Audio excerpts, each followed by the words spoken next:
প্রিয় দর্শক, ইস্পানি মির্জাপুর শুভরাত্রিতে আপনাদের সবাইকে স্বাগত জানাচ্ছি। সমসাময়িক প্রেক্ষাপট নিয়ে কথা বলবো। এই কথা বলতে গিয়ে আমরা আমাদের রাজনৈতিক, সামাজিক, অর্থনৈতিক নানা বিষয় নিয়ে বিশ্লেষণ করব। আমাদের সাথে অত্যন্ত একজন আমাদের টকশোর তারকা, উপযুক্ত অতিথি, যিনি মাননীয় প্রধানমন্ত্রীর পলিসি এবং স্ট্র্যাটেজিক উপদেষ্টা, প্রতিমন্ত্রীর মর্যাদার দায়িত্ব পেয়েছেন, রাজনৈতিক বিশ্লেষক ডাক্তার জাহিদুর রহমান রয়েছেন আমাদের সাথে। বর্তমানে তিনি আরও দুটি তথ্য সম্প্রচার মন্ত্রণালয়, সাংস্কৃতিক বিষয়ক মন্ত্রণালয়ের দায়িত্বে কর্মরত রয়েছেন। আমি স্বাগত জানাই ডাক্তার জাহিদুর রহমান আপনাকে। সরকার গঠনের পর আপনি সরকারের অংশীদার হয়েছেন এবং আমাদের অনুষ্ঠানে প্রথমবারের মতো সরকার গঠনের পর আপনি এসেছেন, আপনাকে অভিনন্দন জানাচ্ছি। ধন্যবাদ আমাকে ডাকার। আমরা আগেই বলেছি আমরা সমসাময়িক নানা প্রেক্ষাপট নিয়ে কথা বলবো এবং আমরা একটা বিষয় তো দেখতে পাচ্ছি, সেটি হচ্ছে যে 20 বছর পরে বিএনপি তারা শাসন ক্ষমতায় এসেছে, নিরঙ্কুশ সংখ্যাগরিষ্ঠতা অর্জনের মধ্য দিয়ে বিএনপি সরকার গঠন করেছে। বিএনপি চেয়ারম্যান জনাব তারেক রহমান তিনি প্রধানমন্ত্রীর দায়িত্বভার গ্রহণ করেছে, মন্ত্রী পরিষদ গঠিত হয়েছে, বিরোধী দলে যারা আছেন তাদেরকেও আমরা দেখেছি, স্পিকার, ডেপুটি স্পিকার, সব কিছু নিয়ে একটা প্রাণবন্ত সংসদে কিন্তু শুরু হয়েছে, আজকে অধিবেশন ছিল। আমরা যে বিষয়টা নিয়ে প্রথমে কথা বলতে চাই সেটি হচ্ছে, যখন এই সরকার গঠন করে বিএনপি, ঠিক সে সময় আমরা দেখতে পেয়েছি যে আওয়ামী লীগের দুঃশাসনের যে ধ্বংসস্তূপ, একটা অর্থনৈতিক বলি, আমাদের শাসন ব্যবস্থা বলি, রাজনৈতিক অবস্থা বলি, সব দিকে একটা ধ্বংসস্তূপে কিন্তু পরিণত করে গিয়েছিল। আবার অন্যদিকে এই বিএনপি 17 তারিখে সরকারের দায়িত্ব পেল এবং 28 তারিখ থেকে আমরা মধ্যপ্রাচ্যে যে সংঘাত, এবং সেটি ইরানের সাথে মার্কিন যুক্তরাষ্ট্র এবং ইসরায়েলের যে সংঘাত, সেটি কিন্তু সারা বিশ্বের একটা আর্থিক পরিস্থিতিকে বড় ধরনের চ্যালেঞ্জে ফেলেছে। তার বাইরে কিন্তু বাংলাদেশও নয়।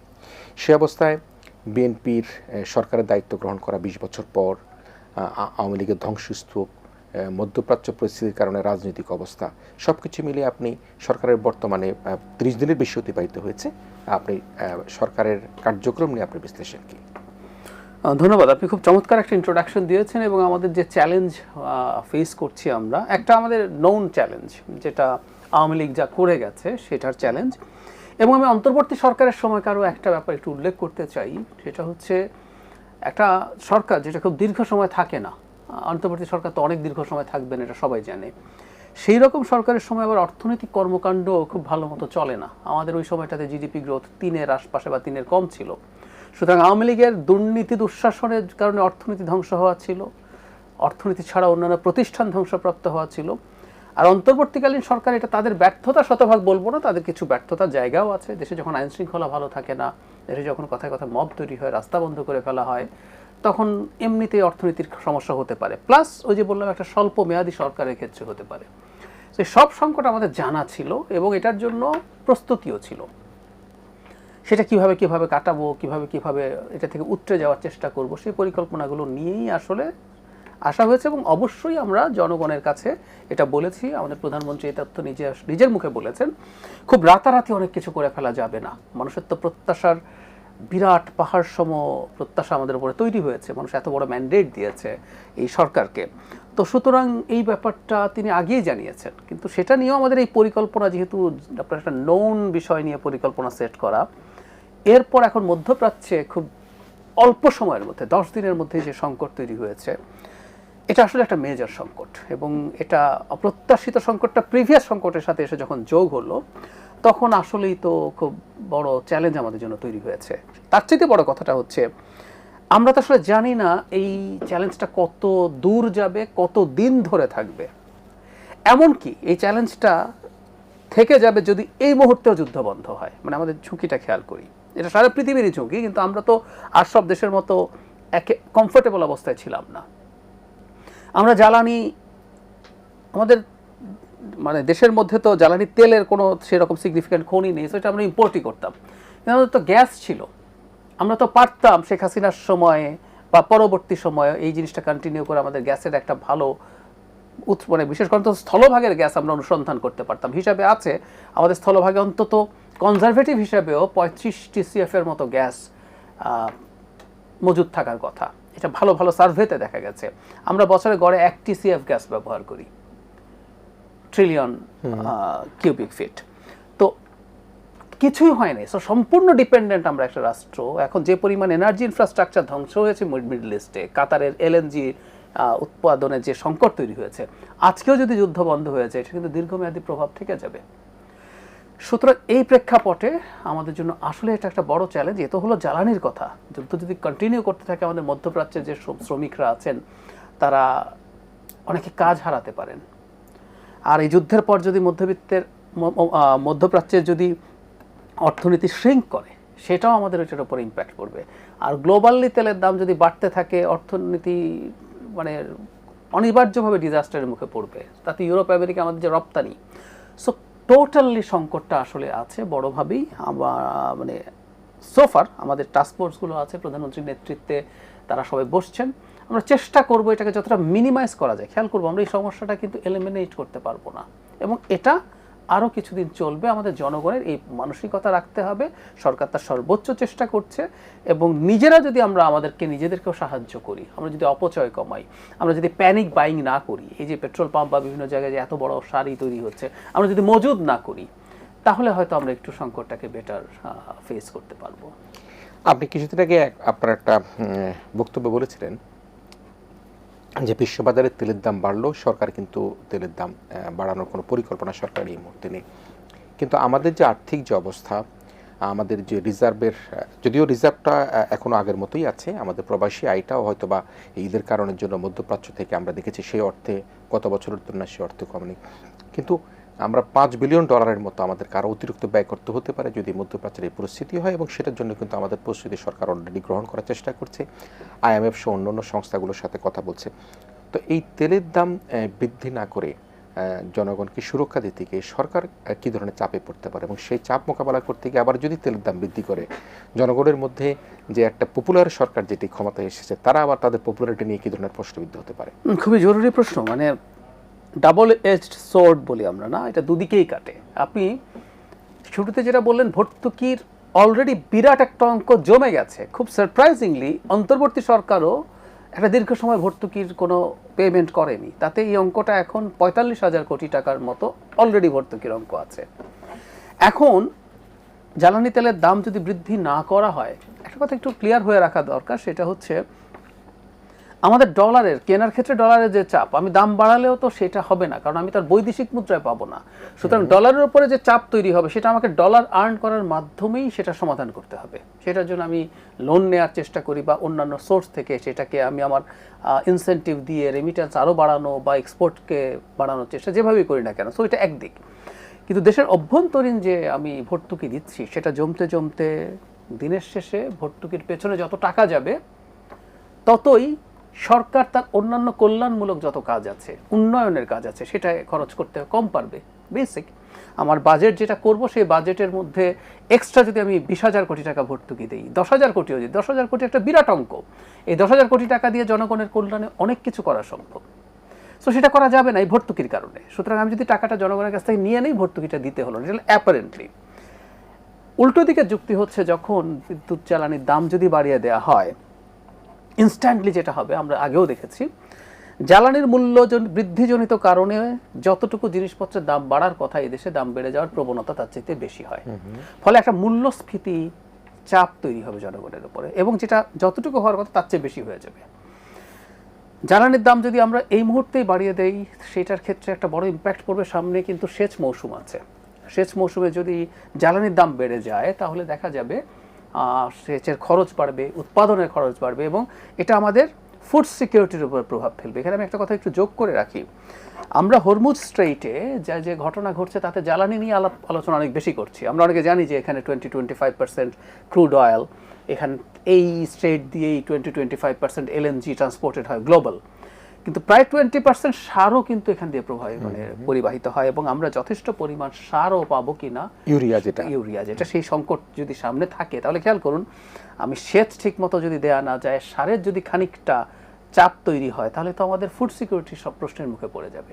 সো সরকারকে এখন আসলে ব্যালেন্স করতে হচ্ছে। মানে এটা খুবই কঠিন রোগের ওষুধের মতো, যার প্রচুর সাইড এফেক্ট আছে, কিন্তু আপনি কিছু এফেক্ট চান বলে এটা করছেন। সো এখন পর্যন্ত সরকার সিদ্ধান্ত নিয়েছে, ভর্তুকি দিতে হলেও মূল্য বৃদ্ধি করলে যে ক্ষতি হবে, সেটার আমরা ঠেকানোর চেষ্টা করি। তবে এই কথা একটু বলে রাখা ভালো, এটা কতদিন চালিয়ে যাওয়া যাবে ইজ এ হিউজ কোয়েশ্চেন। কারণ আমাদের আশপাশের দেশগুলোতে অলরেডি জ্বালানির মূল্য অনেক বেশি আমাদের চাইতে।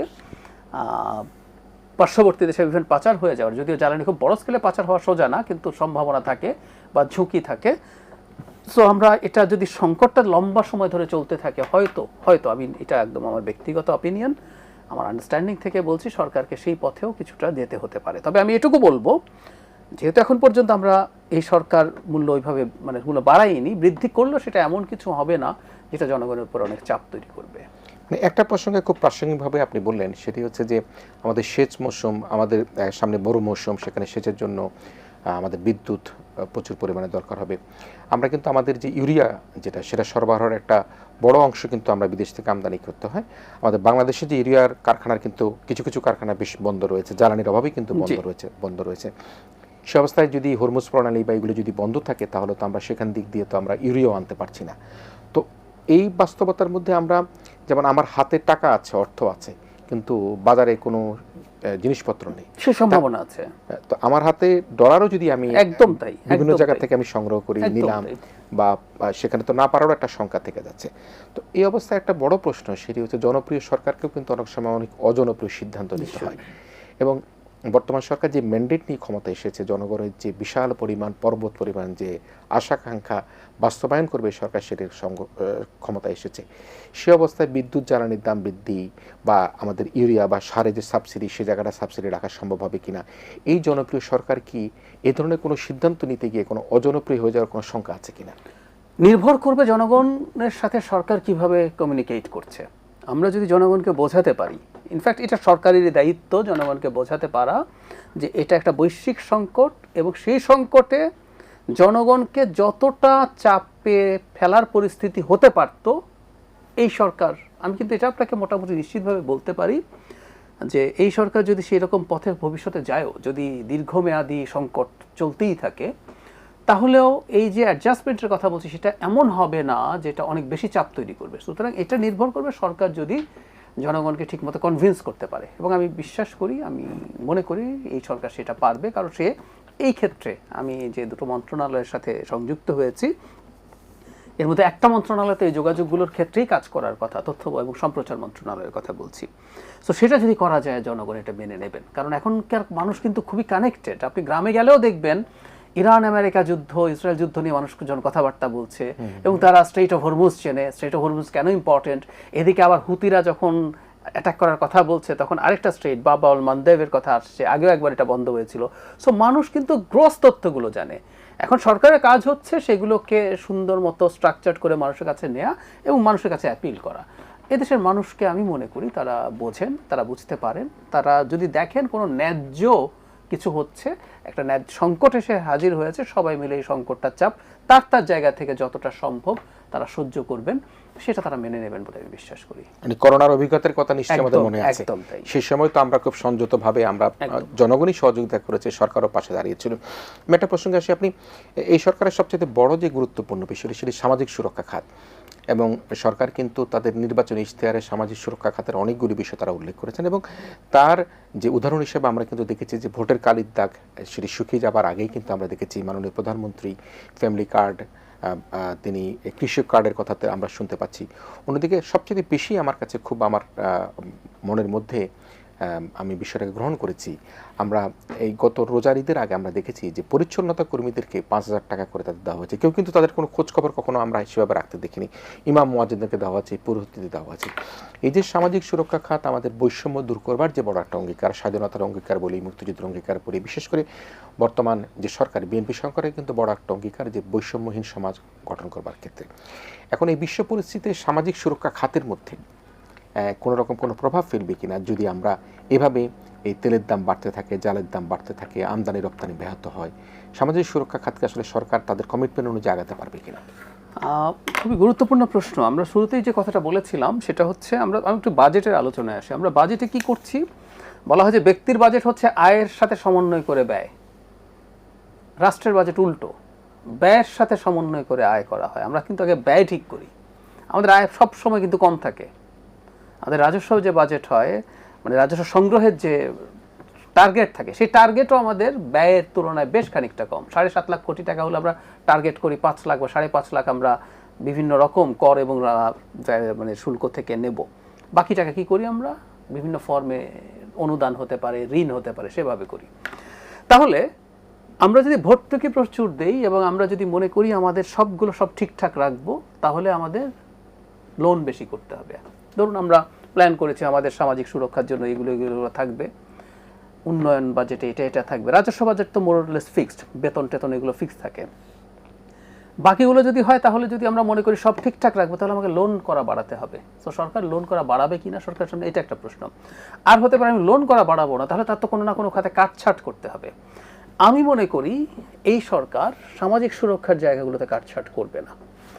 আমরা অনেক একটা জিনিস ধরতে পারি না, মিস করি, সেটা হচ্ছে সামাজিক সুরক্ষা রাষ্ট্রের অর্থনীতিতে যে একটা ম্যাজিক ঘটিয়ে দিতে পারে, আমরা অনেক এটা মিস করি। যেমন ধরুন ফ্যামিলি কার্ডে ক্যাশ টাকা দিচ্ছি আমরা গরিব মানুষজনের কাছে, এবং গরিব মানুষজনের কাছে টাকা যাওয়া আর আপনার আমার হাতে টাকা যাওয়ার মধ্যে পার্থক্য আছে। আপনি আমি যদি ইনফ্যাক্ট এই টাকা সবাই পাবেন এক সময়, সব পরিবার, 4 কোটির বেশি পরিবার, সবাই ধনী পরিবারেরও যিনি গৃহকর্ত্রী আছেন তার কাছেও যাবে। কিন্তু আপনার আমার হাতে 2,500 টাকা যদি আসে, খুব সম্ভাবনা আছে ওই টাকাটা মুহূর্তে বাজারে চলে যাবে না, আমাদের হাতে নিজের চলার মতো টাকা আছে। কিন্তু এই দরিদ্র এবং নিম্ন মধ্যবিত্ত শ্রেণীর মানুষের হাতে যখন টাকা যায়, সেই টাকাটা সে মুহূর্তেই, তার এত ডিমান্ড খরচের, তার এত প্রয়োজন, এই টাকাটা বাজারে চলে যায়। বাজারে যখন চলে যায় এই টাকা চাহিদা তৈরি করে। যখনই পণ্যের চাহিদা তৈরি হবে, সেবার চাহিদা তৈরি হবে, তখন সেটাকে মিট করার জন্য কিন্তু নতুন নতুন ব্যবসা, নতুন নতুন কারখানা তৈরি হবে। ধরুন একজন গরিব বা নিম্ন মধ্যবিত্ত মা তার সন্তানদের জন্য এখন এই 2,500 টাকা পাওয়ার পর কিছু ডিম বেশি কিনতে পারেন। উনি চান বাচ্চাকে মানে খুবই কস্টলি প্রোটিন না হোক, ডিম খাওয়াবেন একটু বেশি, সস্তা মাছ, পাঙ্গাস মাছ খাওয়াবেন। বাজারে কিন্তু ডিমের চাহিদা তৈরি হলো। এটা পোল্ট্রি ইন্ডাস্ট্রির উপরে কিন্তু ইম্প্যাক্ট ফেলবে সারা দেশে যখন এরকম হবে। সো এই যে টাকাটা জনগণকে দেয়া হচ্ছে, এটা শুধুমাত্র জনগণের কাছে চলে গেল ব্যাপারটা এরকম না। এই সকল ফ্রি মানি অর্থনীতিতে বিরাট ইম্প্যাক্ট তৈরি করতে পারে। সুতরাং সেদিক বিবেচনা করেও আমি মনে করি, অন্তত আমি আমার জায়গা থেকে মানে প্রধানমন্ত্রীকে আমি অন্তত এই পরামর্শ দেব, যেহেতু এই ক্ষেত্রে আমার কাজ করার সুযোগ আছে, যে সামাজিক সুরক্ষার জিনিসগুলো যাতে ঠিক রাখে। এতে যেমন বৈষম্য দূরীকরণ হয়, অর্থনীতিরও বিরাট বুস্ট হয়। কাটছাট যদি করতে হয়, রাদার আরও কিছু নন প্রোডাক্টিভ জায়গা থাকতে পারে বা কম প্রোডাক্টিভ জায়গা থাকতে পারে, সেখানে কাটছাট করা হতে পারে। আমি এই পর্যায়ে আরেকটা শেষ বিষয় আলোচনা করে বিরতিতে যাব, যে আমরা যেটা বলছি যে আমাদের রপ্তানি ক্ষেত্রে বড় প্রভাব পড়তে পারে, আমাদের ডলারের ক্রাইসিস হতে পারে, আমরা আমদানিও বহুমুখীকরণ করে নিয়ে একটার উপর নির্ভরশীল ছিলাম। কিন্তু এখন যে বিষয়টি সেটি হচ্ছে, আপনি খানিক আগে বলেছিলেন যে মধ্যপ্রাচ্যের সংকট যদি আরও দীর্ঘায়িত হয় তাহলে কিন্তু আমাদের কর্মীরা সেখানে চাকরি হারাতে পারে। যদি সেই কোম্পানি বেঁচে না থাকে তাহলে তো কর্মীকে সে রাখবে না, তো কর্মী চাকরি হারাতে পারে। বাংলাদেশ থেকে বর্তমানে কর্মী যাওয়ার যে আমাদের উল্লেখযোগ্য প্রবণতা সেটিও কিন্তু কমে গেছে ফ্লাইট বন্ধ থাকার জন্য। অন্যদিকে যদি মরার উপরে খাড়ার গাওয়া হয় যে কর্মীরা সে দেশ থেকে ফিরে আসতে বাধ্য হয়, সেটিও কিন্তু নতুন ধরনের একটা শঙ্কা তৈরি করতে পারে। আমরা কিন্তু আমাদের গ্রামীণ অর্থনীতিতে দেখেছি যে আমাদের অভিবাসী ভাই বোনদের যে উপার্জনের কারণের জন্য যে নারী কর্মীটি বিদেশে গিয়েছেন, তিনি কিন্তু তার মেয়েটির বিয়ে দিয়েছেন, তার ছেলেটিকে ভালো একটা ভালো বাড়ি করেছেন। আপনার গ্রামে দেখবেন এখন অনেক গ্রাম আছে যে গ্রামের মধ্যে একটা সময় টিনের ঘর কিন্তু বিল্ডিং হয়েছে, এখন কিন্তু আপনি দোতলা বাড়ি দেখতে পাবেন এবং ডুপ্লেক্স বাড়িও কিন্তু অনেক অভিবাসী ভাই বোনদের দেখতে পাবেন। তো সেক্ষেত্রে বর্তমান সরকারের যে কর্মপরিকল্পনা, তার মধ্যে আমরা কর্মমুখী শিক্ষার কথা বলছি। আমি মাননীয় প্রধানমন্ত্রীকে নিজেকে বারবার বলতে শুনেছি যে আমরা অতি দক্ষ কর্মী প্রফেশনালসকে বিদেশে আমরা প্রেরণ করতে চাই, আমরা কর্মমুখী শিক্ষা আমরা দিতে চাই, আমরা প্লাস্টারার, ইলেকট্রিশিয়ান, প্লাম্বার, ওয়েল্ডার এসব প্রেরণ করতে চাই। সেক্ষেত্রে কর্মমুখী শিক্ষাকে কতখানি গুরুত্ব দিয়ে আমরা বৈশ্বিক শ্রমবাজারটাকে আরও বেশি আমরা আমাদের আয়ত্তে আনতে পারি? আমরা খুবই গুরুত্ব দেব।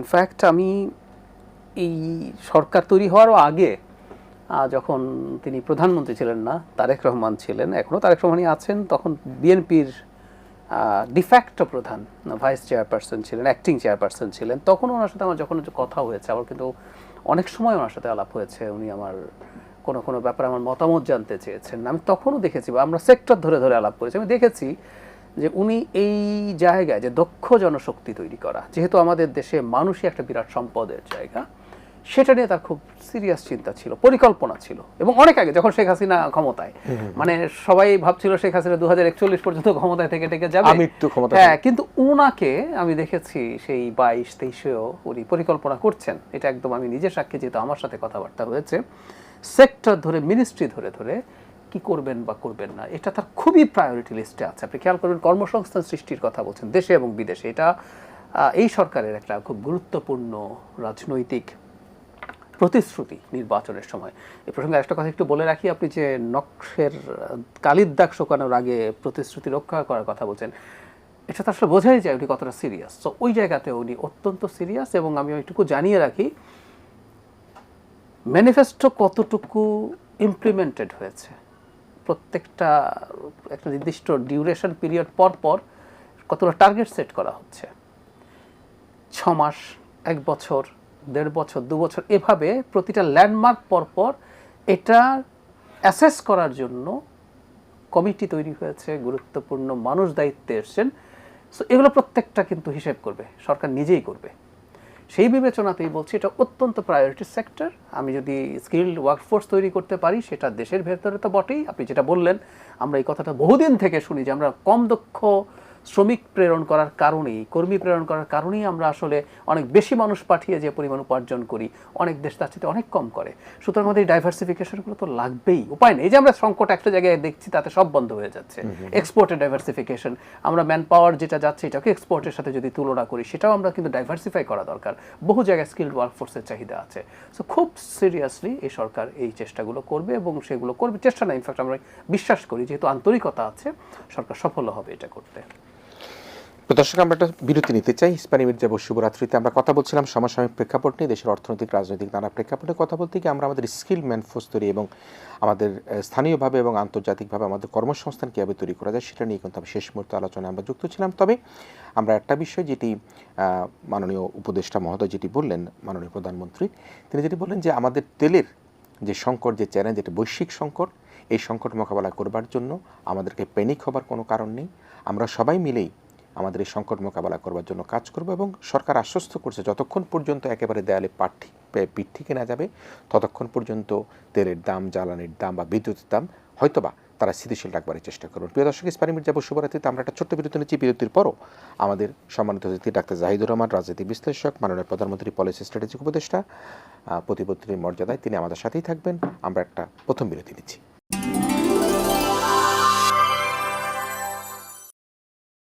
প্রদর্শক, ইস্পানি মির্জা শুভরাত্রিতে আবারও ফিরে এসেছি। আমাদের সাথে অতিথি হিসেবে রয়েছেন রাজনৈতিক বিশ্লেষক এবং মাননীয় প্রধানমন্ত্রী পলিসি স্ট্র্যাটেজিক উপদেষ্টা ডাক্তার জাহিদুর রহমান রয়েছেন আমাদের সাথে।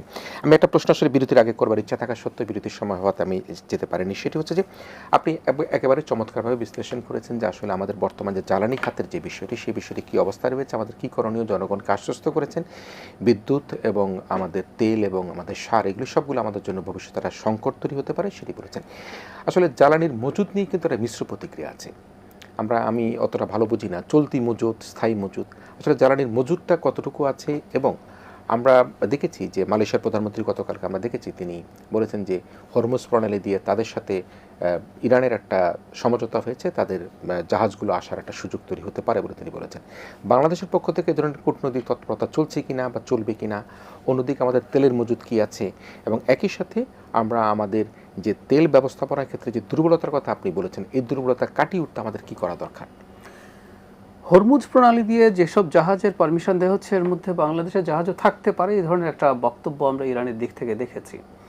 এখন সমস্যাটা ঠিক ওই জায়গায় না, সমস্যাটা হচ্ছে এই যে আসবে বা তেল যেভাবে নেওয়া হবে, মানে অনেকগুলো পরিকল্পিত জাহাজ ছিল হয়তো, যেগুলো এখন তারা পাস করতে দিচ্ছে না। এখন বাংলাদেশি জাহাজ, বাংলাদেশ যদি নতুন করে সব প্রস্তুত করতে হয়, এটা কিছুটা টাইম কনজিউমিং। সুতরাং আমার মনে হয় আমরাও একই রকম একটা চেষ্টা করতে পারবো, এবং সেটা অসম্ভব হবে না। এর মধ্যে হরমুজ প্রণালী, মানে এই সংকটের পরও কিছু জাহাজ এলএনজি নিয়ে এবং অন্যান্য জ্বালানি নিয়েও এসছে।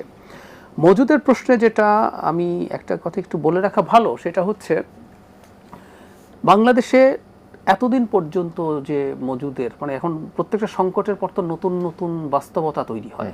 এই যে মধ্যপ্রাচ্যে এটা হলো, বা মধ্যপ্রাচ্যে আমি যদি এভাবে বলি, আগের বছর তো 12 দিনের যুদ্ধ হয়েছে। সুতরাং ইরানের সাথে একটা যুদ্ধ ইম্পেন্ডিং আছে, এটা যারা আন্তর্জাতিক সম্পর্ক মোটামুটি খোঁজখবর রাখেন তারা জানেন, আমি নিজে রাখি, আমি তো ধারণা করেছি। ইন্টারিমের সময় ঘটনাটা ঘটলো, ইরানের সাথে সংকট তার আগে সরকারের সময় হলো। আপনি খেয়াল করুন বাংলাদেশের স্ট্র্যাটেজিক মজুদ বৃদ্ধি, মানে আমাদের মানে প্রত্যেকটা দেশের কিছু মজুদ আসলে একরকম রাখা হয়, সেটাকে ব্যবহার করতে চায় না, যে এটা সে একদম আলাদা করে রাখবে। অনেক দেশেরই আছে, কারো কারো তো অকল্পনীয় বড় পরিমাণ, চায়না আমেরিকার মতো দেশের বিশাল পরিমাণ। একবার যখন এরকম প্রচুর তেলের দাম বেড়ে যাচ্ছিল, তারা তাদের স্ট্র্যাটেজিক রিজার্ভ থেকে দিয়ে সাপ্লাই বাড়িয়েছিলেন। সেটার দরকার নেই। আমাদের তো হওয়ার কথা ছিল যে আমরা যখন ইরানের সাথে 12 দিন ধরে ইসরায়েল আর ইরানের পাল্টাপাল্টি তাদের ড্রোন এবং মিসাইল অ্যাটাক হলো, আমেরিকা পরে নিজে গিয়ে কয়েকটা জায়গায় তাদের পরমাণু স্থাপনায় বমিং করলো, তখন থেকে তো এই আলোচনা পৃথিবীতে ছিল, আছে। তো সুতরাং 1 বছরের বেশি সময় ছিল যেখানে আমরা এই কাজগুলো করতে পারতাম। আমি আবারও বলছি, অনেক সরকারের, প্রিভিয়াস সরকার, সেটা আওয়ামী লীগ তো বটেই, ইন্টারিমেরও কিছু অদূরদর্শিতার, আমি ইন্টারিমকে এত ব্লেম করছি না যে তারা বসে বসে মানে খুবই খারাপ কিছু করেছে, আওয়ামী লীগের সবাই সদিচ্ছাও ছিল না, কিন্তু তারাও কিছু জিনিস নেননি বলে আজকে আমরা এই সংকটটাতে কিছুটা হলেও পড়েছি। জ্বালানির মজুদের ক্ষেত্রে আমি অন্তত আমাদের মানে জ্বালানি উপদেষ্টা, জ্বালানির মন্ত্রী, প্রতিমন্ত্রী আমাদেরকে মোটামুটি যা জানাচ্ছে সেটা হচ্ছে যে আমাদের যে মজুদ আছে সেটা মোটেও শঙ্কাজনক বা আশঙ্কার জায়গায় নেই। সমস্যাটা আসলে মজুদ না, আবারও বলছি, ধরুন আমাদের মজুদ যা যা ছিল, আমাদের যদি এখনও একই রকম জাহাজ আসতে থাকে, মানুষ যদি প্যানিকড হয়, মানে আমি একটা এক্সাম্পল দিয়েছিলাম কিছুদিন আগে আমাদের একটা ব্রিফিংয়ে, মানে দেশের সবচেয়ে শক্তিশালী বা পৃথিবীর সবচেয়ে শক্তিশালী ব্যাংকটায়ও যদি একদিন সকালবেলা লোকজন গিয়ে বলে আমার সব টাকা তুলে নেব, সবাই লাগবে না, 20%, 25%, 30% যদি বলে, সেই ব্যাংক দেউলিয়া হয়ে যাবে। কারণ ব্যাংকের ব্যবসাটা দাঁড়িয়ে আছে এই বিশ্বাসের উপরে যে এই রকম কিছু মানুষ আমার কাছ থেকে টাকা নিতে আসবে, বাকি টাকা সে এটা রেখে এসে বাকি টাকা আবার লোন দিয়ে দেয়, মানে জামানত দিয়ে সে ব্যবসা করবে না। আমার কাছে যে পরিমাণ টাকা আসলো, আমার কাছে কত মানুষ টাকা নিতে পারে, কত টাকা নেয়, আমার একটা হিসাব আছে। এর বাইরের টাকা আমি কি করি? আমি বাইরের টাকা আবার বিনিয়োগ করি, করে সেখান থেকে ইন্টারেস্ট নেই। ব্যাংকের ব্যবসা তো তাই। ওই হিসাবের বাইরে যদি রাতারাতি কিছু হয়, ওই ব্যাংক দেউলিয়া। সো আমাদের জ্বালানি পুরো ব্যবস্থাটা, স্টোরেজ, বিপণন, সব কিছু তো একটা স্ট্রাকচারের উপরে ডিপেন্ড করে যে এটা এত লিটার এই জ্বালানিকে হ্যান্ডেল করবে। সমস্যা বেঁধেছে আসলে এখন মানুষ যেহেতু ভীত, মানুষ যেহেতু দুনিয়ার খোঁজ খবর রাখে, দেখে, তাদের অনেকের মনে হচ্ছে আমরা যদি না পাই, ধরুন আপনি আজকে ফুল ট্যাঙ্ক একটা বাইকে বা গাড়িতে জ্বালানি নিলেন, নিয়ে আপনি ওটা আবার বাসায় স্টোর করছেন, আপনি ওখান থেকে বের করে বাসায় রেখে দিন, আবার পরের দিন ফুল ট্যাঙ্ক করতে যাচ্ছেন। এটা যদি হয়, আপনার জ্বালানির রিজার্ভ কত থাকলো এটা আদৌই শোনা, কোনো কিছুই আসলে সেটাকে মিট করতে পারবে না। আমি যে পরিমাণ জ্বালানি আমি রাখবো, যে পরিমাণ জ্বালানি আমার রেগুলার বেসিসে পাম্পে আসবে, সেখান থেকে আবার ভেহিক্যালে যাবে, সেটা যদি 3 গুণ 4 গুণ 5 গুণ জ্বালানি হতে হয়, তাহলে আসলে কোনো কিছুই হবে না। এই সংকট আসলে মূলত হচ্ছে। এই জন্যই আমরা বলছি বারবার যে জনগণকে আসলে এই প্যানিক থেকে সরতে হবে। এই প্যানিক থেকে যদি না সরে আসলে সমস্যা হবে। এখন সরকারের কিছু ব্যবস্থা কোনো জায়গায় নেওয়ার চেষ্টা করা হয়েছে, সেগুলো আস্তে আস্তে হয়তো নিতে হবে, নিয়ে অন্তত এই জিনিসগুলো যতটা সম্ভব দূর করতে হবে। কিন্তু প্যানিক বাইং যে কোনো কিছু, আগেও আমরা দেখেছি না, লবণ, এটা সেটা, পেঁয়াজ, যেটার দাম হচ্ছে, মানুষ গিয়ে দল বেঁধে বাজারে গিয়ে সেটার আরও ক্রাইসিস তৈরি করে ফেলে। প্যানিক হওয়ার যে কারণ নেই তা না, আছে, কিন্তু আমাদের এটা বুঝতে হবে প্যানিক হলে সংকট বাড়বে, কমবে না। তো আমরা জনগণের সহযোগিতা আছে, আমরা জনগণের প্রতি এমপ্যাথি ফিল করি। মানে সবাই তো বিলাসী কারণে গাড়ি চালায় না, এটা বুঝতে হবে। পাবলিক ট্রান্সপোর্ট তো মানুষের জরুরি, কিন্তু প্রাইভেট ট্রান্সপোর্টের মধ্যে কারো হয়তো 3টা গাড়ি আছে, 2টো আছে, ইভেন একটাও চাইলে অ্যাভয়েড করে উনি অন্যভাবে যেতে পারেন। কিন্তু কিছু মানুষ, বিশেষ করে আমি বাইকে যারা রাইড শেয়ারিং করেন, বাইক চড়ে যারা অফিসে যান, তিনি এই বাইকে সাশ্রয়ী হওয়ার কারণে উনি চলতে পারছেন, উনি অন্য কোনো ভেহিক্যালে তার জন্য এক্সপেন্সিভ। আর কেউ কেউ তো এটা দিয়ে উপার্জন করেন।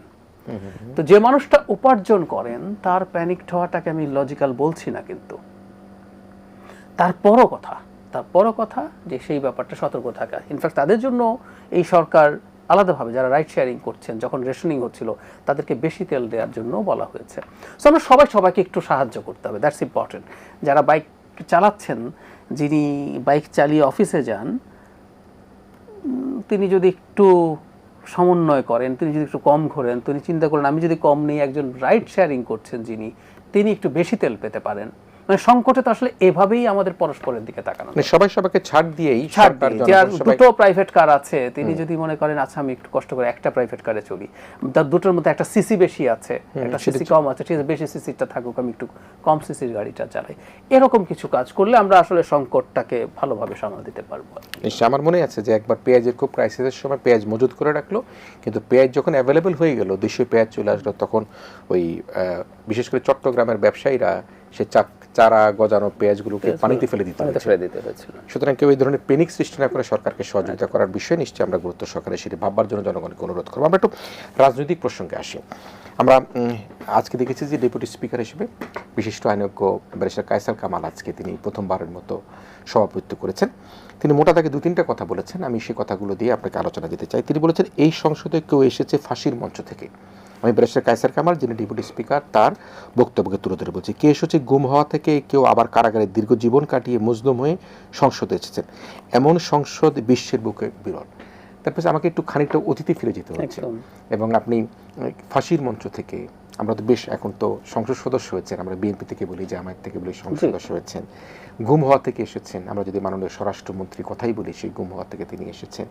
আবার আমরা যদি এরকম বলি মামলা, হামলা, কারাগার, প্রায় সবাই ইনডিসক্রিমিনেটলি এই পার্লামেন্টে আছেন, মানে একেবারে মামলা হামলা মানে সংখ্যা তো মানে কয়েকশো, মানে কারাগারের বিরুদ্ধে কয়েকশো মামলা। সেই জায়গাটাকে আপনি কিভাবে দেখেন মাননীয় deputy speaker barrister Kaiser Kamal যেটি আজকে মোটা দাগে তার সংসদের বক্তব্যের মধ্যে উল্লেখ করেছেন? মানে অসাধারণ একটা ব্যাপার। মানে এই যে একটা লড়াই, সবসময় এটা হয় না যে লড়াই থাকে একটা দেশের গণতন্ত্রের জন্য, সবসময় লড়াই সব ক্ষেত্রে সফল হয় না। আমরাও তো সফল হতে হতে অনেক সময় লেগেছে। কোনো কোনো দেশে প্রজন্মের পর প্রজন্ম চলে যায়। আমি প্রায় আমাদের পাশের কম্বোডিয়ার উদাহরণ দিই। সেখানে হুন সেন 25 বছর ক্ষমতায় থেকে তার ছেলের কাছে ক্ষমতায় দিয়েছেন। মানে ওর দেশের মানুষের তো গণতন্ত্রের লড়াইও ছিল একটা সময়, তারা আর পেরে ওঠেনি। 30 বছর, 35 বছর, 40 বছর তো থাকে। আমাদের এটা সৌন্দর্য, আমাদের সৌভাগ্য যে আমরা মূল্য দিয়েছি এবং শেষ পর্যন্ত এটা সফল হতে পেরেছি, শেখ হাসিনাকে এখান থেকে বিদায় করতে পেরে। এবং এরকম একটা পার্লামেন্ট যারা প্রায় সবাই শেখ হাসিনার দৃষ্টিতে ক্রিমিনালস। আপনার বিরুদ্ধে যখন এত মামলা থাকে আপনি তো মারাত্মক ক্রিমিনাল। মানে বিএনপির মহাসচিব, তার বিরুদ্ধে মামলা 100টার বেশি হয়ে গেছে। বাংলাদেশের ইতিহাসে কিন্তু মহাসচিবদের বিরুদ্ধে এই ঘটনাগুলো ঘটেনি।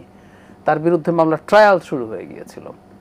সেই রকম একটা জায়গা। গুম থেকে ফিরে আসা, আপনি সালাউদ্দিন আহমেদের কথা বললেন, জামাতে ব্যারিস্টার আরমান আছেন এই পার্লামেন্টে, যিনি ভয়ঙ্কর দুর্দশার মধ্যে তিনি দিন কাটিয়েছেন। তার বর্ণনা চিন্তাও করা যায় না, মানে কোনো মানুষের উপর এমন ঘটনা হতে পারে। ফাঁসির মঞ্চ থেকে একরকম আসছেন, এরকম মানুষজন আছে। So it's beautiful. গুম হওয়া পরিবারের সদস্য ইলিয়াস আলী সাহেবের মেয়েও ওয়াইফ আছেন। So unbelievably beautiful. মানে এটা পৃথিবীর সামনে একটা চমৎকার নজির, যেখানে গণতন্ত্রের লড়াই করার জন্য মানুষ এই অকল্পনীয় রকম মূল্য দিয়েছে।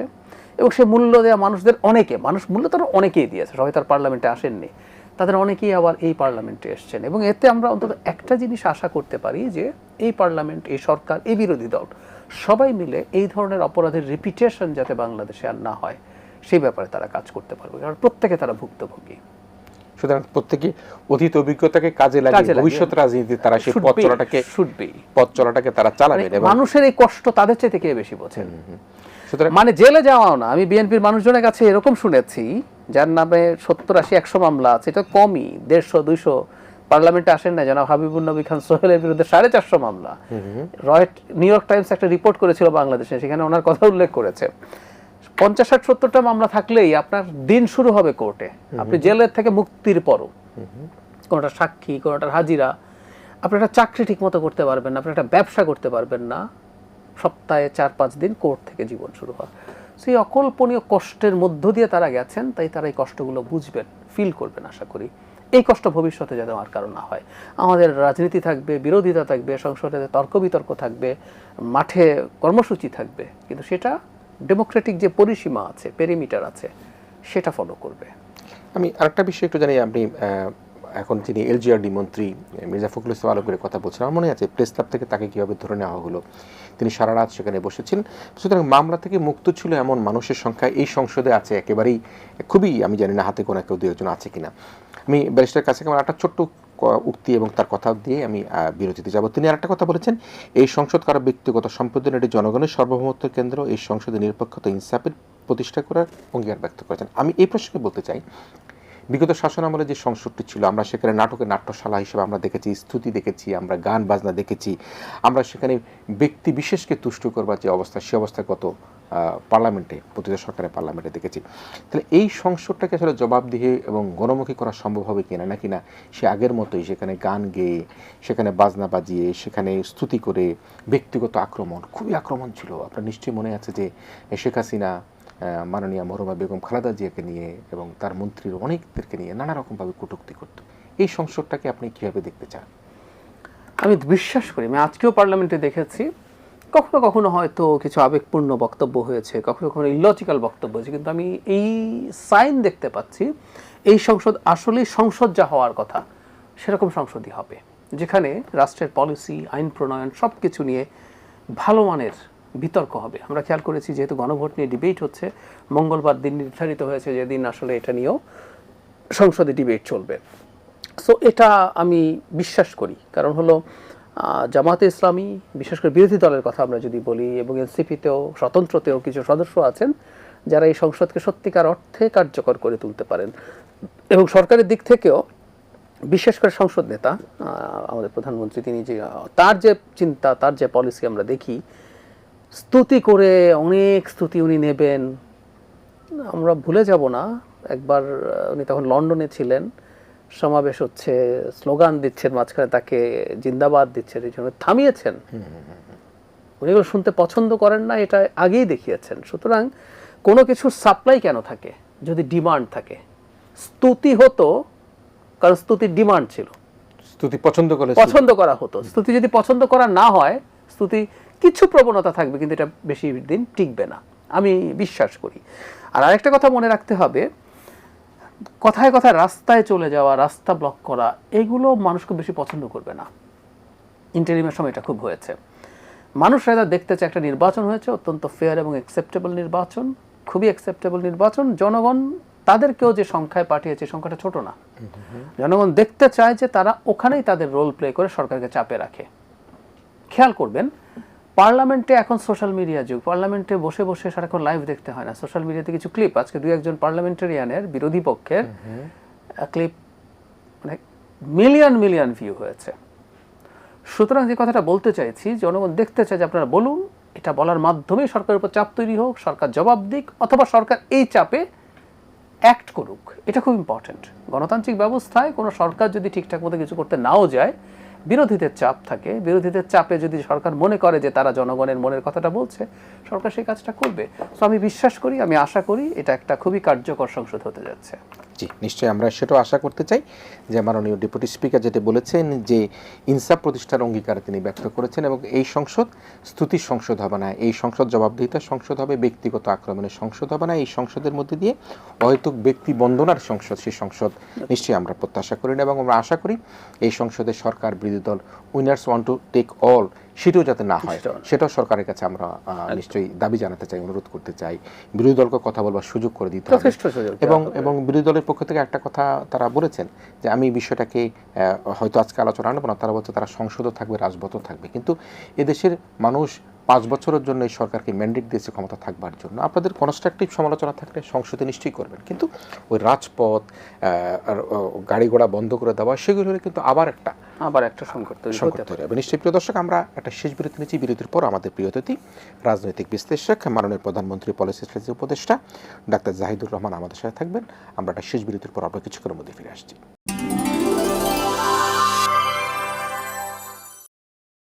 প্রদর্শক ইসমানী মির্জাপুর শুভরাত্রিতে আমরা ফিরে এসেছি শেষ বিরতির পর। আবার আমাদের সাথে অতিথি হিসেবে রয়েছেন, জানিয়ে রাখি, ডাক্তার জাহিদুর রহমান, রাজনৈতিক বিশ্লেষক এবং মাননীয় প্রধানমন্ত্রীর পলিসি ও স্ট্র্যাটেজিক উপদেষ্টা রয়েছেন আমাদের সাথে।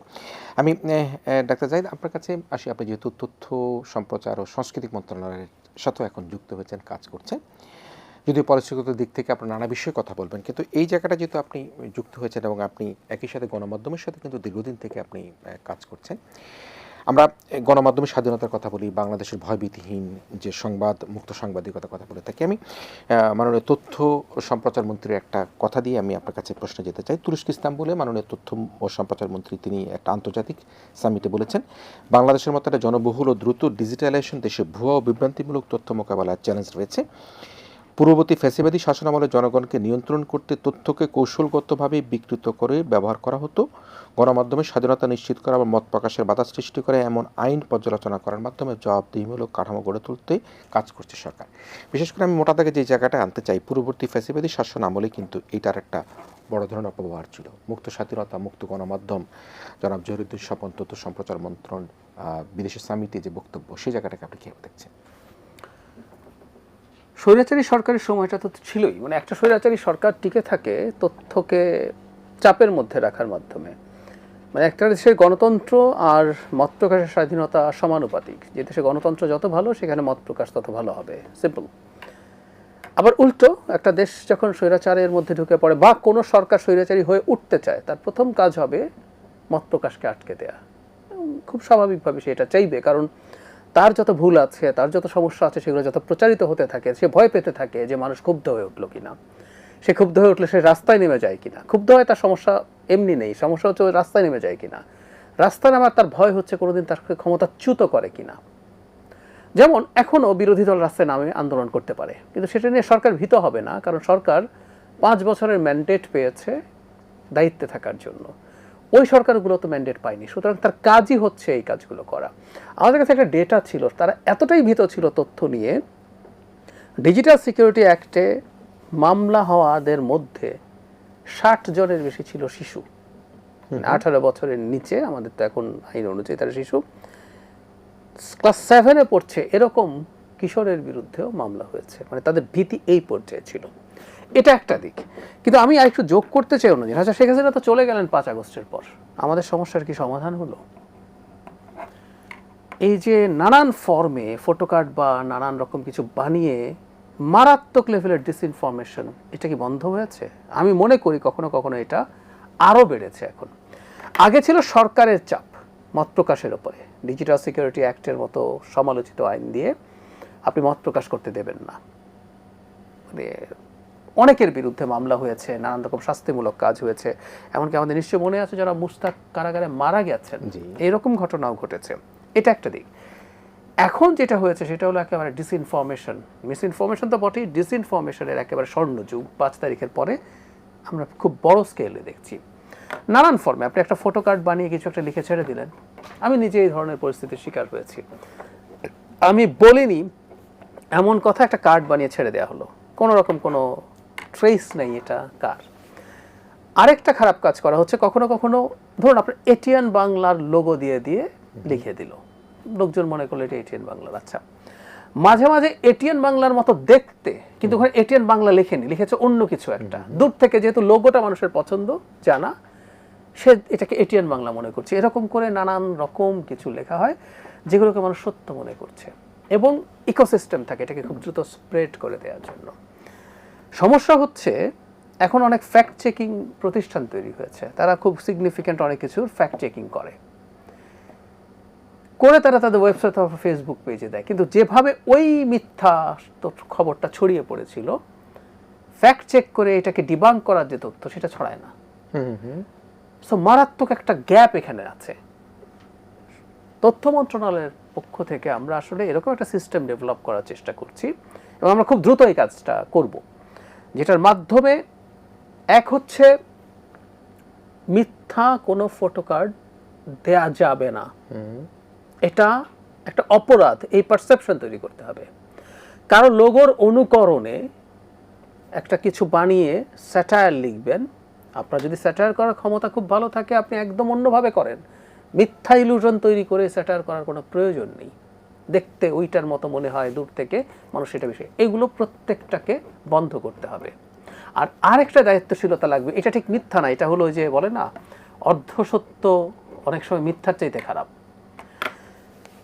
কারো বক্তব্য থেকে আপনি একটা লাইন পিক করতে পারেন, আপনি কনটেক্সটটাকে না উল্লেখ করে। ওই লাইনটা হয়তো উনি বলেছেন, কিন্তু কনটেক্সট না থাকার কারণে যেটা দাঁড়ালো, মিসকমিউনিকেট করে। একটা উদাহরণ দিই।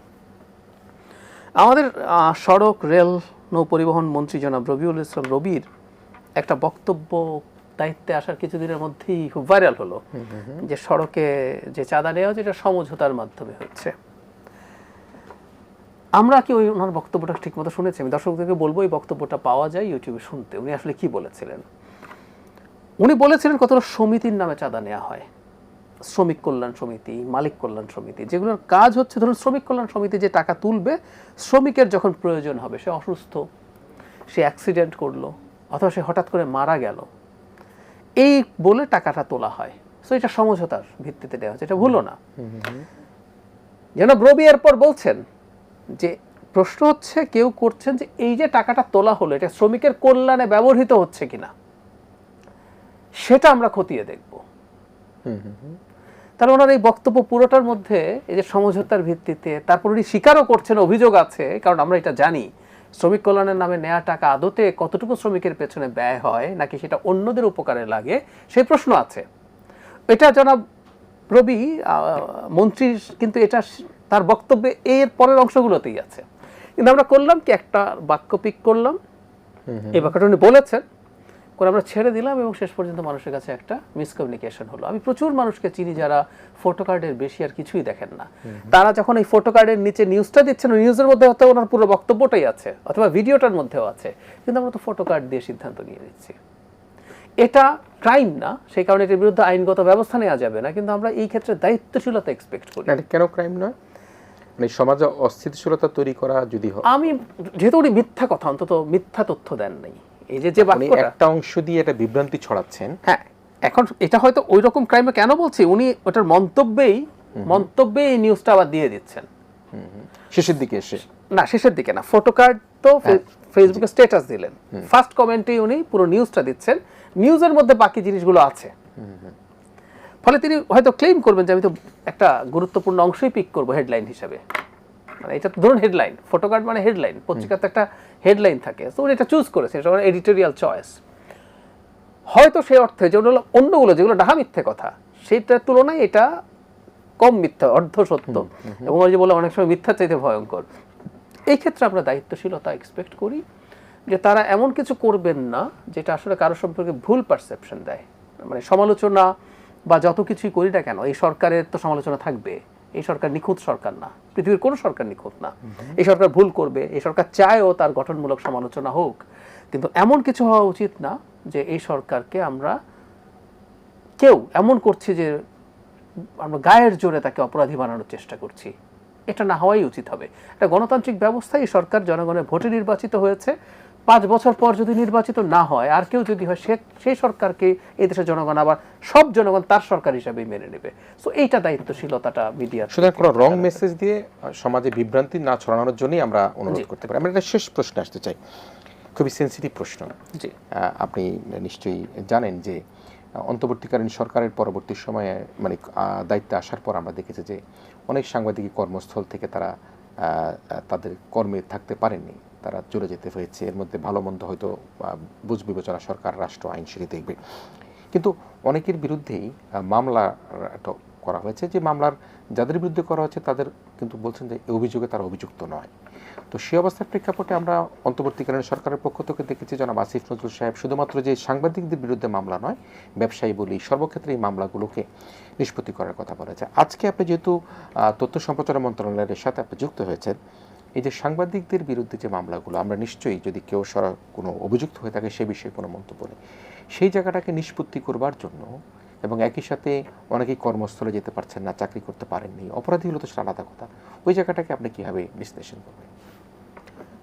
আমি এই দায়িত্বে আসার আগেও যখন আমি একজন অ্যাক্টিভিস্ট ছিলাম, আমার একটা কথা খুব ক্লিয়ার ছিল, মানে শেখ হাসিনা এবং তার সহযোগী বা দোসরদের প্রতি আমাদের সর্বোচ্চ জবাব হচ্ছে আমরা তার জন্য ন্যায় বিচার নিশ্চিত করব, ইনসাফ নিশ্চিত করবো। ইনফ্যাক্ট শেখ হাসিনাকে যদি আমরা হাতের কাছে পাই, আমাদের অনেকের ইচ্ছা হবে তাকে আমরা যে কোনো রকমভাবে আঘাত করে যা ইচ্ছে তা করে ফেলবো। আমরা কি এটা এক্সপেক্ট করি? না, আমরা তার জন্য ন্যায় বিচার চাই, শেখ হাসিনার জন্যই চাই, অন্যদের কথা বাদই। ন্যায় বিচার হচ্ছে তিনি আসবেন, তার একটা ফেয়ার ট্রায়াল হবে, তার যা যা অপরাধ আছে সেটা ডিফেন্ড করার মতো, তিনি যদি আসতেন তিনি বিদেশি আইনজীবী দিতে পারতেন, আইসিটি অ্যাক্টে কিন্তু বিদেশি আইনজীবী রাখার অপশন আছে। ফাইট করবেন, ফাইটে যে রায় হবে সেটা কার্যকর হবে, সেটার জন্য পুরো প্রসেসটা স্বচ্ছভাবে, এটাই ন্যায় বিচার। তাতে তো ফাঁসিও হতে পারে, কিন্তু এটাই ন্যায় বিচার যে প্রসেসের ক্ষেত্রে আমরা ন্যায় বিচার চাই। এখন শেখ হাসিনার দোসর যারা আটক হয়েছেন, এদেরকে আমি আসলে শেখ হাসিনার এই তার রেজিমকে টিকিয়ে রাখার সম্মতি উৎপাদন, এই অপরাধে আমি অপরাধী করিও, কারণ প্রত্যেকটা ফ্যাসিবাদী ব্যবস্থা অথবা পরবর্তীতে আমেরিকা একটা মাফিয়া রেজিম হয়ে গেছে, তাদেরকে ক্ষমতায় রাখার মতো ন্যারেটিভ তারা তৈরি করার চেষ্টা করেছেন, সমর্থন করেছেন, নৈতিকভাবে তাদের পাশে থেকেছে, ট্রু, বিশ্বাস করি। কিন্তু তাদের বিরুদ্ধে যে খুনের মামলা দেওয়া হয়েছে বা আরও কিছু মানুষের বিরুদ্ধে একই ধরনের মামলা দেওয়া হয়েছে, এগুলো সমালোচনা তখনও করেছি, এখনও করি। এতে সমস্যা কী হবে জানেন? ধরুন একটা সময় দেখা যাবে যে এই মামলাগুলো সঠিক ছিল না, যদি সঠিক না হয়, বেরিয়ে আসার পর আদালত থেকে তারা একদিন বেরিয়ে আসবেন, বেরিয়ে আসার পর তারা বলবেন তারা কোনো অপরাধ করেননি, তারা তো আসলে কিছু না কিছু অপরাধ করেছেনই।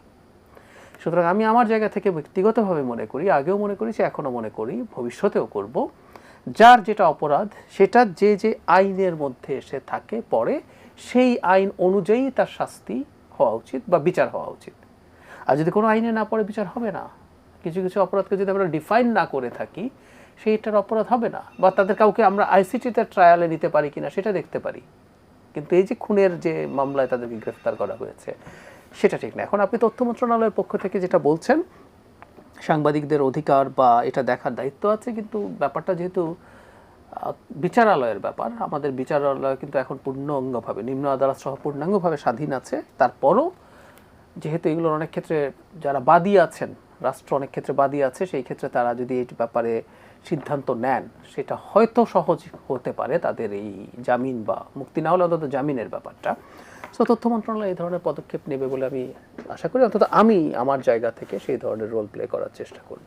যারা চাকরিতে পুনর্বহাল হতে পারছেন না, হয়তো অন্য মত ছিল, সেই জায়গাটা এখানে একটা খুব গুরুত্বপূর্ণ ব্যাপার আছে, এটা আসলে মন্ত্রণালয়ের তেমন কিছু করার নেই। একটা Just আপনার আমি এভাবে যদি বলি, একটা প্রাইভেট চাকরি যিনি করেন, একটা প্রাইভেট আমাদের প্রায় মিডিয়া প্রায়গুলো তো সেরকম, তো তার যদি মনে হয় তিনি কাউকে চাকরিতে রাখবেন, কাউকে রাখবেন না, এটা মোটামুটি তাদের এক ধরনের সিদ্ধান্তই। আমি যতদূর বুঝি যে সরকারের বা মন্ত্রণালয়ের এখানে খুব বেশি কিছু মানে করার থাকে না, আমরা খুব ভালো মতোই জানি। এটা ফ্যাক্ট যে আপনি প্রশ্ন করতে পারেন যে এই ধরনের প্রবণতা থাকা সম্ভব কিনা। আমি এটা এই ক্ষেত্রে বলছি না, এটা মিডিয়ার ক্ষেত্রে বলছি না। আমাদের ব্যাংকে কি আরবিট্রারিলি অনেকে চাকরি চলে যায় না? ওর সাথে তো এই কারো দোষও ছিল বা ছিল না এই শোনা, চাকরি চলে যায়। প্রাইভেট কোম্পানিগুলোতে বাংলাদেশে জবের পরিস্থিতিগুলো কম বেশি এইরকম। সো এখানে সরকারের দিক থেকে কিছু করা সহজ না। সরকার হয়তো সর্বোচ্চ যদি মনে করে, মন্ত্রণালয় যদি মনে করে তার কোনো ক্ষেত্রে কেউ অবিচারের শিকার হচ্ছেন, এখন অনুরোধ হতে পারে, কিন্তু এগুলো সব প্রাইভেট কোম্পানি, এগুলো তার মতো করে পরিচালনা করার তবে মুক্ত গণমাধ্যম, মুক্ত স্বাধীনতা, সেটা নিশ্চয়ই আমরা প্রত্যাশা করতে চাই, যেটি সরকারের একটা নির্বাচনী ম্যানিফেস্টোর মধ্যে কিন্তু ছিল। এটা চাই না, এটা হবে হবে হবে কারণটা আমি বলে দেই। যেহেতু এই সরকার গণতান্ত্রিকভাবে নির্বাচিত, এই সরকার আবারও দায়িত্বে থাকতে চায়। আমি আজকে শুরুর দিকেই কথাটা বলে দিচ্ছি, একটা সরকারের চেষ্টা থাকবে সে যতবার সম্ভব ক্ষমতায় থাকবে বা দায়িত্বে থাকবে, বাট জনগণের ম্যান্ডেট নিয়ে। এই সরকার শেখ হাসিনার মতো করে ক্ষমতায় থাকতে চায় না, 5 বছর পর আবার জনগণের সামনে দাঁড়াতে চায়। আমি বলছি না এতদিন হবে, পশ্চিমবঙ্গে 30 বছর 35 বছর বা আমরা ক্ষমতায় ছিল নির্বাচন দিয়ে, ভারতের স্বাধীনতার পর থেকে 30 বছরের মতো কংগ্রেস ক্ষমতায় ছিল ফেয়ার নির্বাচনের মাধ্যমে। সো যেহেতু নির্বাচনের মাধ্যমেই সরকার ক্ষমতায় থাকতে চায়, তার মিডিয়াকে গলা টিপে ধরার, মিডিয়াকে অপ্রেস করার কোনো প্রয়োজন নাই। মিডিয়াকে অপ্রেস করার প্রয়োজন সেই সরকারের থাকে যে সরকার জনগণের ম্যান্ডেট ছাড়া স্বৈরাচারী কায়দায় ক্ষমতায় থাকতে চায়। এটা এতটাই সিম্পল। বরং এই যে তারা সমালোচনা করছেন একটা গণতান্ত্রিক সরকার, এটাকে পজিটিভলি নেয়, কারণ সে তাকে শুদ্ধ করার পথে থাকে। 2/3 মেজরিটি পাওয়া একটা সরকারের সম্পর্কে কিন্তু একটা ঝুঁকির কথা বলা হয়, যে বড় মেজরিটি এক ধরনের স্বৈরাচারী প্রবণতা তৈরি করতে পারে। বরং এটা মাথায় রেখেই এই সরকার মিডিয়াকে খুবই ভাইব্রেন্ট দেখতে চায়, মিডিয়ার কাছ থেকে শিখতে চায়, জানতে চায়, এবং আবারও বলছি মিডিয়ার গঠনমূলক যে সমালোচনা সেটাকে এনকারেজ করতে চায়, এবং সেটা থেকে নিজকে ঠিক করে তার কোর্স অফ অ্যাকশন নিতে চায়। কোনো রকম কোনো সমস্যা আমি আসলে দেখছি না। নিশ্চয়ই। প্রিয় দর্শক, ধন্যবাদ জানাই ডাক্তার জাহিদুর রহমানকে। আমরা যেটি বলছি সেটি হচ্ছে আসলে বিএনপি সরকার তাদের দায়িত্ব নেবার পর থেকেই কিন্তু দেখেছে যে আওয়ামী লীগ পতিত সরকারের যে ধ্বংসস্তূপ, সেই ধ্বংসস্তূপের উপর দাঁড়িয়ে তারা কিন্তু দায়িত্বভার গ্রহণ করেছে। জনাব তারেক রহমান প্রধানমন্ত্রী হয়েছে, তার মন্ত্রী পরিষদ গঠিত হয়েছে। এরপরে আমরা দেখেছি যে মধ্যপ্রাচ্যের যুদ্ধ পরিস্থিতি শুধু বাংলাদেশ নয়, সারা বিশ্বের অর্থনীতিতে একটা ব্যাপক ধরনের প্রভাব ফেলেছে। সে অবস্থার মধ্যে দিয়ে এই সরকার রাষ্ট্রের দায়িত্ব গ্রহণ করবার পরেই আমরা দেখেছি যে সরকারের যে নির্বাচনী প্রতিশ্রুতি, সেই প্রতিশ্রুতি তারা একে একে প্রতিপালন করে যাচ্ছে। যেটি বারবার বলছিলাম যে ভোটের কালির দাগ, হাতের কালির দাগ শুকিয়ে যাবার আগেই কিন্তু সরকার তার সামাজিক সুরক্ষা সহ নানা রকম কর্ম পরিকল্পনা গ্রহণ করছেন। এগুলি অব্যাহত থাকলে আমরা আশা করি ডাক্তার জাহিদুর রহমান যেটি বলছিলেন যে সরকার তো ক্ষমতায় থাকতে চায়, তারা দায়িত্বে থাকতে চায়, এবং জনগণ যদি তাদেরকে ভালোবাসেন, মুক্ত গণমাধ্যম থাকে, মানুষের মধ্যে জনপ্রিয়তা থাকে, স্বচ্ছতা, জবাবদিহিতা থাকে, তাহলে হয়তো বা আবার সরকার গঠন করবে। এবং সে প্রত্যাশা বিএনপিরও থাকবে যে সরকার থাকে সে সরকারই থাকবে। কিন্তু ফ্যাসিস্ট রিজিমের মতন বিনা ভোটে বা আমির ভোটে এই ধরনের কোনো নির্বাচনে এই সরকার ক্ষমতা থাকতে চায় না, এবং সে কারণে আগামী যে 5 বছরের পথ চলা, সেই পথ চলায় সরকারও তাদের অতীত থেকে অভিজ্ঞতা গ্রহণ করে ভবিষ্যৎ রাজনীতি তারা পরিচালনা করবেন, অতীত থেকে অভিজ্ঞতা গ্রহণ করে সরকার পরিচালনা করবেন, রাষ্ট্র পরিচালনা করবেন, এবং জনগণ এবং যারা বিরোধী মতের রয়েছেন, বিরোধী দলের রয়েছেন, তারা ওই সরকারকে যেহেতু জনগণ 5 বছরের ম্যান্ডেট দিয়েছেন, 5 বছর সরকার পরিচালনার জন্য সহযোগিতা করবেন, এই প্রত্যাশা রেখেই ডাক্তার জাহিদুর রহমান আপনার অত্যন্ত বলিষ্ঠ আলোচনার জন্য ধন্যবাদ জানিয়ে আমাদের আয়োজন এখানে শেষ করছি। ইস্পানি মির্জা শুভরাত্রি শেষ করার আগে আবারও জানিয়ে রাখি, আগামীকাল আমাদের একই সময়ে একই আয়োজনে আপনারা অংশগ্রহণ করবেন, এই প্রত্যাশা করে আপনারা ভালো থাকবেন, সবাই মিলে ভীষণ ভালো থাকবেন। আজকের আয়োজন এখানে শেষ করছি।